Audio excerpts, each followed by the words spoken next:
come sono diventati in questi giorni i falchetti. Ecco, c'è ancora in bocca la coda di una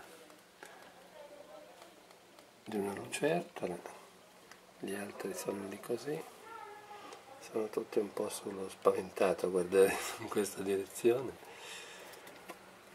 Eccoli, stanno crescendo velocemente.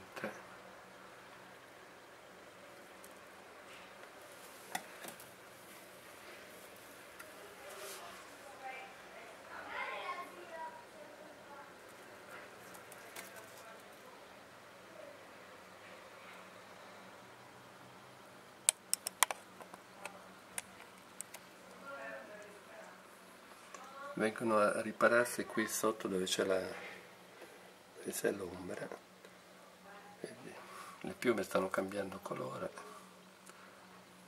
continua l'immagine un po' inquietante della lucertola che gli esce dalla bocca.